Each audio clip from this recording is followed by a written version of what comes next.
Will we have a clearer picture on who are the top edges in the 2025 draft after they test on Thursday at the Combine?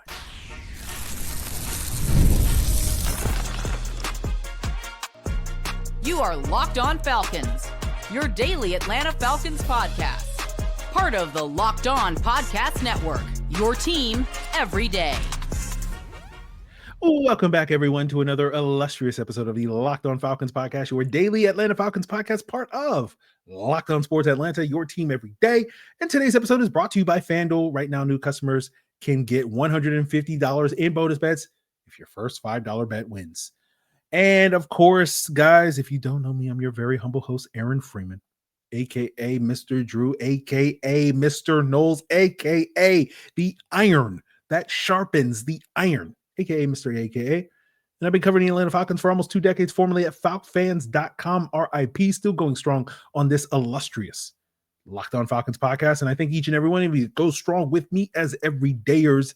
It means you make this podcast your first listen each and every day. And all you got to do to become an everydayer is subscribe or follow for free on YouTube or wherever you listen to podcasts to get the latest episode as soon as it is available. So today's episode, we will be talking about the value of combine testing for these edge rushers. We'll get into the specifics of sort of which guys I have some question marks from an athletic standpoint and, you know, what they need to do this combine. We'll talk about, you know, how these guys can kind of use this testing on Thursday to kind of separate themselves, right? Because there are various tiers when it comes to these edge rushers, right?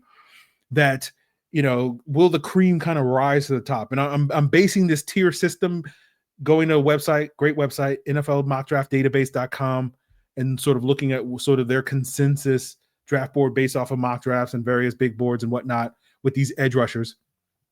And it does feel like there's the first tier, the guys that are consistently mocked in the first round. And then you got that second tier, guys that are consistently mocked more in the second round. And then you can even throw a third tier out there. There are guys that are maybe round 3 guys, right? And that first tier consists of Abdul Carter from Penn State, Mikael Williams and Jalen Walker from Georgia, James Pierce Jr., Tennessee, Shamar Stewart, Texas A&M, Mike Green, Marshall. Second tier, Nic Scourton, Texas A&M, Jack Sawyer, and J.T. Tuimoloau of Ohio State, Donovan Ezeiruaku, Boston College, Princely Umanmielen of Ole Miss, Landon Jackson, Arkansas, and then that third tier is Kyle Kennard, South Carolina, Josiah Stewart, Michigan, Braden Swinson, LSU. You probably not quite in the third tier based off of the mock draft database, but I would probably put Oluwafemi Oladejo from UCLA, David Walker, Central Arkansas as well in that third tier at this point in time. And some of these guys are going to skip their workouts on Thursday, at least as I'm sitting here recording. It's been confirmed that Abdul Carter, Mikael Williams, due to injuries, are not going to work out on Thursday with the rest of the pass rushers. Jack Sawyer, Jalen Walker are skipping because they're cowards. I'm kidding, of course, you know, but as far as I know, there's no injury. They're just going to wait till their pro days and whatnot, which is their prerogative to do. But every year I get disappointed because, you know, we'll talk all the reasons why I'm so eager and curious to see how these guys test. But, you know, when we talk about these tiers where they're being projected to go in the draft, you know, when I'm looking at it, these just looking at the film, I kind of feel like there's one tier, there's one player in the first tier, and that's Abdul Carter. When I look at that's definitely a first round player. And then it kind of feels like the rest of these guys, whether we're talking about some of these guys that are projected in round 1 or projected in round 2, and even some of those guys in round 3 are kind of all jumbled up together. Like I'm watching the film and I don't really see that much separation between these guys, right? Like if I'm just looking at some of those guys that I've watched, and I probably watched, you know, around a dozen or more of these top edge rushers, pretty much everybody I named off, I've seen at least a little bit of them, if not, you know, done full breakdowns of them. But when I'm just watching the film of these guys, you know, I'm looking at like maybe James Pierce Jr., maybe Nic Scourton, maybe Umanmielen, out of that jumble of guys that aren't Abdul Carter. It's like, okay, their film is a little bit better just because those guys seem to rush a little bit more with a plan than some of these other guys tend to rush who are just purely relying off of athleticism. You look at a guy like Jalen Walker, who's consistently being projected to be a top 10 pick in this draft. And I talked about this with Jarvis Davis of Locked On Sports Atlanta a couple of weeks ago. Like, I don't even know if Jalen Walker, based off of his film, is really one of the 10 best edges in this draft class, just purely looking at him as a pure pass rusher, as an edge rusher, you know, and whatnot. And so that's where it's kind of all jumbled up together to me, right? And we know pass rush plans can be developed. That's the sort of thing with Jalen Walker, where it's like he can get better in that regard because he doesn't really have a plan. He's just kind of throwing long arms, and that's really it. right? But we know pass rush plans can be developed. The thing that can't be developed, 34-inch arms, 4.5 speed, elite bend, all those various things.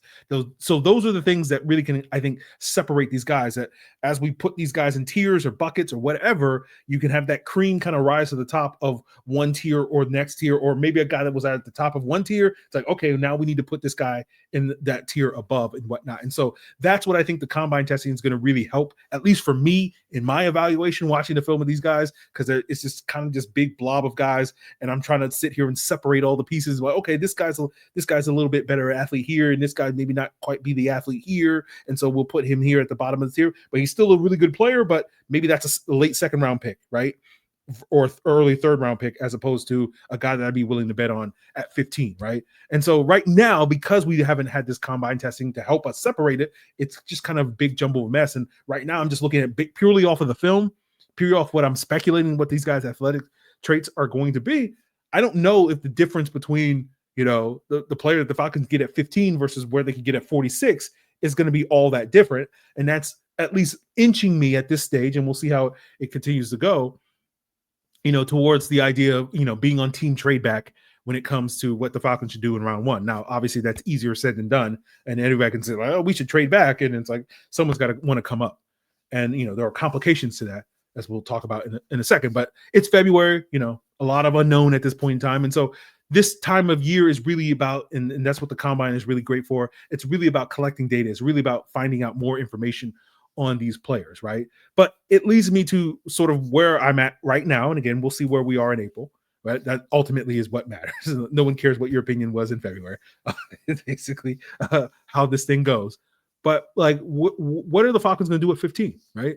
And like, I know ESPN's Matt Miller put out a couple of weeks ago, sort of that he only has 12 first-round grades. And again, I've only really watched the pass rushers. I've watched a couple of the top, the guys that are projected to be first rounders at D tackle, edge, corner, safety. We'll get to the linebackers and whatnot. But my general vibe, just watching the defensive players and sort of watching some of these offensive players in passing when I've been watching these defensive players, is like, I tend to think that this is going to be a draft where there's only going to be a handful of guys that are true first rounders, that there's a bunch of guys that will get drafted in the first round that in other drafts and previous drafts and better draft classes. And I don't think this is a bad draft class. It's just, it doesn't have that sort of premium blue chip talent at the top of the draft as much as other years have, that some of these guys will be second round picks, right? And again, based off of what I've seen, it's like Travis Hunter, Mason Graham, Will Johnson, Abdul Carter, maybe Azaria Thomas are like the only guys I've watched so far that I'm like, that's a bona fide first round pick. It's like 5 of those guys on defense so far. And I'm just like, how many more names am I going to get to the list? And so that leads me to have concerns about, what the Falcons going to do at 15, because again, we haven't, maybe correct me if I'm wrong, guys, but I haven't heard Terry use the term best player available this week. Now, maybe usually because I've heard it so many times over the last 4 years that my eyes just glaze over whenever he says the phrase best player available, and I just don't hear it anymore. But it is interesting to me that I haven't heard him say that on all the various media appearances he's done, is going BPA like he normally does. So, it does lend credence to the idea that the Falcons are 100% definitely drafting for need this year, unlike previous years. But assuming the Falcons still believe in that BPA strategy, Terry's sound bites withstanding, it does wonder, going back to talking about the limited number of first round picks. It's like, if they do go BPA, and it's like, there's only a handful of those edge rushers that are first round talents, and they're gone by the time the Falcons are on the clock. Does that make the case for them to maybe go in a different position, right? Taking a tight end like Colston Loveland out of Michigan, or a tackle like Kelvin Banks Jr. out of Texas, or a DB like Jahdae Barron out of Texas, or a linebacker like Jahad Campbell out of Alabama. And again, I'm not necessarily declaring these guys as first round talents. I'm just using them as examples. Do you pass on a player that is clearly has a higher grade for a player at a more need, but that player is not significantly better or doesn't have a higher grade than you would have put on Arnold Ebiketie, who you took at 38, right? And so those are, again, I don't know the answer to that. It's February. I don't need to know the answer in February. We'll better have a better idea in April. But that's kind of where I'm at, where it's just like, we got to collect this information on these players and sort of see how it sort of stacks. So speaking of more information, we'll get more on these edge rushers on Thursday when they test at the combine. And it's going to help better determine what direction the Falcons could go. And we'll talk more about why the testing matters as we continue today's Locked On Falcons.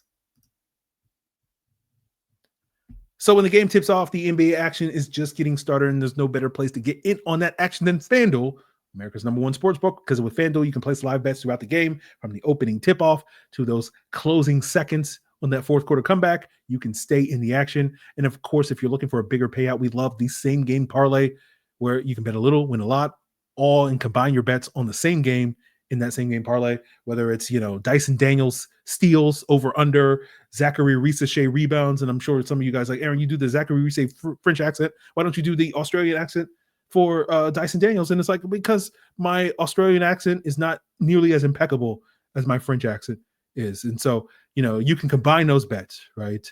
In term, throw another shrimp on the Barbie, so to speak, and throw another bet over at FanDuel, right? By heading over to FanDuel.com. And if you're a new customer, you can get $150 in bonus bets. If your first $5 bet wins, just visit FanDuel.com to join today. That's FanDuel.com for your shot at $150 in bonus bets. Make every moment more with FanDuel, an official sports betting partner of the NBA. So getting into the specifics of some of these players and sort of, watching the film, I had some questions about some of their athleticism. And later in the episode, we'll talk about, again, why we put so much emphasis. We've danced around that all week long on the podcast, but we'll get more into the nitty gritty of that. But there was like certain players where it's like, I was questioning the bend, like Mikael Williams, Jack Sawyer, or two of those players where I was like, do you have the bend that we're looking for to take some of these pressures that you're able to generate and convert them into sacks, right? And because those two guys aren't going to test, we're not going to get that answer until March or April, whenever they go to their pro day. So those are going to be lingering questions that I'm not going to necessarily get resolved this week. But when I look at some of these other pass rushers, I look at a guy like Nic Scourton. I have a lot of questions about Nic Scourton, right? Very polished technician pass rusher, wants to be this sort of finesse pass rusher, but weighs 280 pounds. And it's like, you're built like a power guy and you're a technical guy. And I'm curious where he weighs in at the combine. Does he cut weight and get down to, a more reasonable weight that I think for his style of play, probably should be closer to 260 when he's listed at 280 or whatever to run fast at the combine. So that's something. And just how athletic are you? Or are you just a pure technician? Are you, a Latu type of player? And we'll talk more about Latu and whatnot later in the episode. But a guy that's a really good technician, very finesse, but just doesn't necessarily have the dynamic athleticism that makes us think you're going to be this high-level pass rusher at the NFL. A good pass rusher, but not a high-level one. Donovan Ezeiruaku is another guy that my one question, in the what little film I watched of him was like, how explosive is he? Like he has a lot of the things you like in a pass rusher. He rushes with a plan, all this stuff, but I don't know if he's that dynamic, explosive athlete that can come screaming off the edge in the ways that you want. And so, some of this testing, the 40 time, the 10-yard split, the broad jump, the vertical jump, those are going to be things that will be able to answer that question a little bit better for me, later this week and whatnot. Shamar Stewart, I had some big questions with him, given how big he is, right? Is he this, Trayvon Walker level freak? Can anybody match my freak? Tinashe, where are you at? Right. And so like, I know Stewart is a athlete, like the expectation, all the buzz is that he's going to tear it up. Similar to what we had the conversation earlier this week with Mike Green out of Marshall, where it's like, I expect you guys to test really well. I expect you to be two of the most dynamic athletes in this year's draft class and levels of athletes that, not to say that we've never seen before, but aren't necessarily common in every other draft class. And so do they live up to those billings, right? And so that's a big question for a lot of these guys. Like James Pierce, like, are you an elite athlete or are you just a pretty good athlete, right? I know you're a pretty good athlete, but, are you a 9 out of 10, 10 out of 10 athlete, or are you just kind of an 8 out of 10 athlete, right? And so those are sort of some of the specific questions I have. And then, for pretty much everybody else, it's just like, 6, 7, 8, 9, 10 out of, 10 athlete. What are you for these edge rushers? And so we'll hopefully get more of that information come Thursday. And, speaking of some of these numbers I'm throwing at you, some of you guys are maybe thinking about RAS, relative athletic score. And I'm not going to go on my anti-RAS tirade that I went on last year. I think it's a useful tool. I think it's valuable for the deep database that it has. But I feel like too often RAS gets treated as the end all be all. And it's going to be a thing that's going to be floating all over your timelines on Twitter and elsewhere all throughout these next couple of days. And I just, I think you got to be wary. That's basically, I think far too many people forget the relative part of the conversation when it comes to RAS. You got to be able to contextualize this athleticism, right?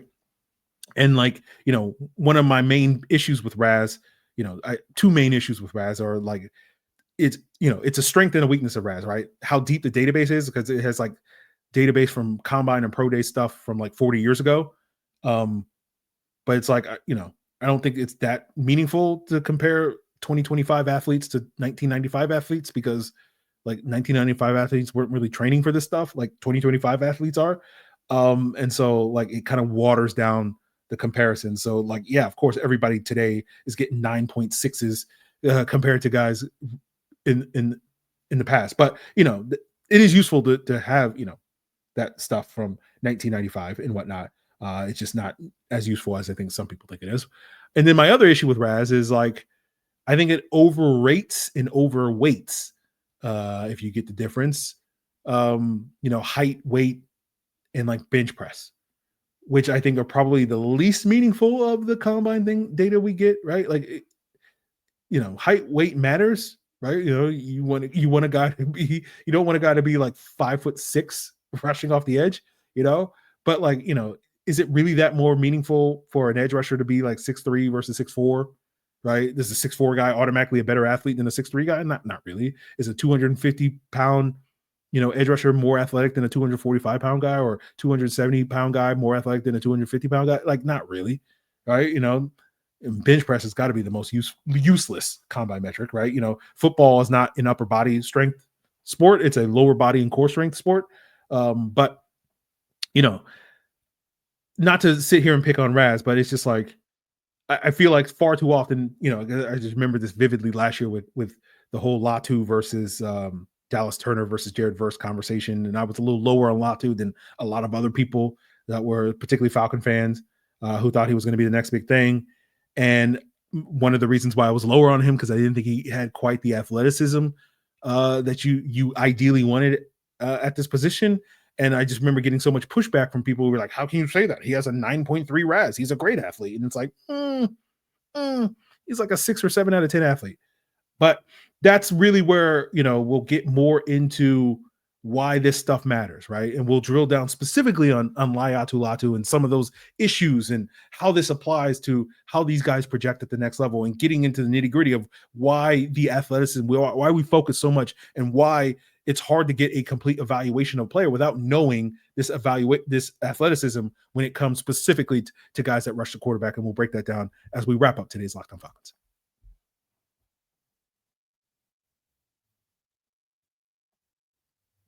So I know a lot of you guys, I've only heard of me in the last 25 or so days, right? And you only started listening to the podcast in the last month or so, right? But I've been at this for a very long time, right? This is my 25th year evaluating prospects. I started in 2001 as a snot-nosed high schooler on a website, little-known website by the name of falfans.com, RIP. This is my 26th draft, where I've covered in some form of capacity when I was, a snot-nosed, high school kid back in 2000, that Courtney Brown, Sebastian Janikowski, Brian Urlacher draft, reaching out to the people at the NFLfans.com forums and be like, hey guys, I want to do some mock drafts for you. And they were like, yeah, sure thing, kid, whatever. No one cares. And I'm like, yeah, thank you. And, I gotta go to bed, I got a curfew, but in that period of time, I've had a lot of hits, a lot of misses, right? Probably a lot more misses than hits. I tend to do well when it comes to the Falcons, but like when it comes to projecting somebody else to be successful on any of the other 31 teams, it's like, I don't know, your guess is as good as mine. But one of the things I've prided myself over the years is like, I try to learn and grow and adapt and evolve and try to get better each. And I feel like I'm a much better evaluator today in 2025 than I was certainly in 2001 when I was just watching a bowl game and basically like, here's 2 paragraphs on what I think this player is going to be based off of watching one football game on television copy.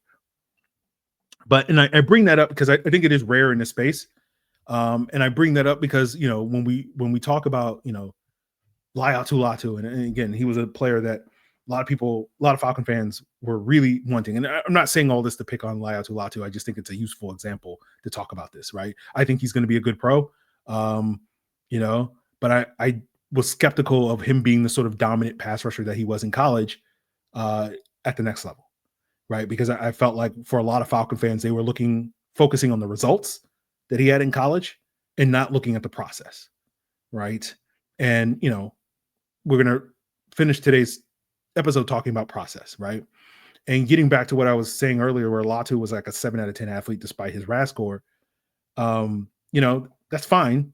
But like most NFL starting offensive tackles are similar level athletes, 6, 7 out of 10 athletes, right? It's going to really be hard to be a starting offensive tackle in the NFL and be less than that, right? And when you contrast that to a lot of the starting offensive tackles in the college level, certainly in the Pac-12, you know, might be only 4 or 5 out of 10 athletes, right? And I think that gets to, you know, as a side note, you know, one of the biggest things that I think your average fan underestimates when it comes to evaluating and projecting players from the collegiate level to the NFL level is that they don't understand how big a jump in competition there is from college to the pros, right? That, you know, it's a sort of bottleneck where, you know, I forget the math, where it's like 1% of players, it's like 1% either of college players or high school players wind up making it to the NFL or something like that. But, you know, you're literally like a 99th percentile athlete or player, let's say that, better to say, just to get to the NFL is basically, and then, you know, there's a whole lot of spread between, you know, the bottom of the NFL and the top of the NFL, right? You know, like there aren't too many Myles Garretts walking on the planet, right? You know, but part of the reason why I was lower in Latu is like a lot of that players that he was dominating in Pac-12 last year was like guys that I jokingly refer to as future gym teachers, right? Where like these are not NFL caliber players, right? And like that's one of the things that you often see when you're evaluating these pass rushers in college, where they're going up against offensive linemen, they're doing things that NFL offensive linemen don't do. And so you kind of, not to say throw out that film, but it's not nearly as meaningful where you're seeing this guy just beat, you know, these guys like a drum, right? These guys that are two-hand punching, that you can't do that in the NFL. You'll be out of the league in 2 years if you're still two-hand punching. I remember Matthew Bergeron and Caleb McGarry struggling as rookies because they were two-hand punching. And then they got better in years 2 and hopefully with Bergeron beyond and McGarry as we saw, because they started improving that technique. You can only punch in with one hand in the NFL. And the reason why is because if you punch with both hands, you know, the pass rushers are going to counter, right? They're going to chop those hands. They're going to swipe. They're going to do all that stuff. And you're basically dead on arrival because you have one shot to win that matchup. You punch with one hand, right? If the pass rusher chops that hand, you still have that second hand, right? That you can now control that. So you get basically 2 bites at the apple to win that rep if you're an offensive lineman, which is what you have to do because the players are too good, right? Yeah. try it against, you know, some of the best pass rushers in the NFL. I don't have to tell you guys that. But, you know, when you saw Latu against some of these NFL caliber offensive tackles, the guys that were being projected to go in the first round, you know, at Washington, at Oregon State, et cetera, you know, he was good, but he wasn't dominant against that. And that to me was much more telling about what he would be in the next level, right? And it's just part of the chess match that offensive linemen and pass rushers go through on a down-to-down basis. And it's something that I don't think your average fan appreciates or understands because, you know, again, not trying to be condescending or a jerk about this, but like, you know, when you're watching football on TV, you're watching the ball, right? You're not paying attention to the trenches. And then really, if you really want to pay attention, really, like I'm not gonna say you have to watch all 22, but if you really want to understand the nuance of the back and forth between offensive linemen and how, and pass rushers and the countering and all the things that they're doing, like you got to really drill down on the film. It really helps to watch the film right now. And so, for example, like, you know, an offensive lineman's going to punch to try to control that pass rusher. Pass rush is going to counter with whatever technical move, the chop, the swipe, whatever. And so the offensive lineman is like, okay, he keeps chopping my hands every time I punch, so I'm not going to punch anymore, right? And instead, when he, does his long arm or his bull rush or tries to use his chop or swim or whatever, I'm going to counter that with my hands, right? But what that does for an offensive lineman is it exposes your chest, right? And if that pass rusher can bull rush, has power, he's going to go right through you, right? That's what Jared Verse does every single snap, right? I'm going through you, right? That's what Tack McKinley used to do. I'm going to go through you, right? And so once you get your chest caved in a couple of times as an offensive lineman, an offensive tackle, and you get put on roller skates, as they say, into the back of the quarterback, you go like, oh, I'm not going to do that again. And then you go back to punching, and that pass rusher is like, okay, now I got you. Now I can start countering with some of those tactical moves. And so when you're evaluating these pass rushers, basically the simplest way to explain it is 3 ways to win: speed, power, or technique. And the best pass rushers can win with all 3. And really, when you're watching the film, you're just sort of like, what boxes are you checking? And then a lot of what this testing is sort of like, are you checking the boxes that you need to check to confirm that you can continue to win with those ways, whatever way you win, one of those 3 ways or all 3 of those ways at the next level, right? Like if you're a speed guy, I need you to have the explosiveness from the testing, the 40, the 10, right? The jumps, etc., right? As well as the agilities, right? I need your 3-cone, your short shuttle, so that you can bend that edge when you do beat that offensive tackle to his outside shoulder with that first step quickness, right? If you're a power guy, I'm not as concerned with the agilities. I know you're not going to bend the edge right now, but I want your explosive traits, the 40 and the 10, the jumps to be off the charts, right? If you're a technical guy, right? If your underlying traits suggest that you can win in other ways, where you can win with that speed, that power, because you test well in certain areas, that becomes a little bit more intriguing for you, right? And that was the thing that to me was missing from Latu, where it's like, I wondered about the athleticism, and then when he tested like an average athlete in some of those explosive areas, that was kind of like, I don't know, but you never know. But we'll see what Latu turns into, right? If he can really dial in his technique, I think he can be a very good pro. Whether he's going to be that sort of elite pass rusher that many hyped him up to be, I'm a little more skeptical of that, but we'll see where he gets to. But this is why we pay attention to this stuff, right? And this is why, like, for me, when it comes to evaluating these pass rushers, like, the testing matters when it comes to giving these guys final evaluations. And so, like, when you ask me, like, what is your final evaluation of an Abdul Carter or Jalen Walker or Mikael Williams? I think all of these guys are athletic. I just don't know how much athletic, and I won't find out until their pro days in March or April. And so I won't really have a final thought on those guys because, the testing does matter when I think it comes to this stuff. And if you have the traits in the skill, the film and the athleticism combined together, that those make the best pass rushers. So those are things that I think, and I'm looking forward to seeing how these guys test so that we can finally get some, maybe not definitive, but more definitive answers on where these guys stack. And if you're a Locked On Falcons insider, you can get more insight into the ongoing chess match when we break down these various pass rushers on film.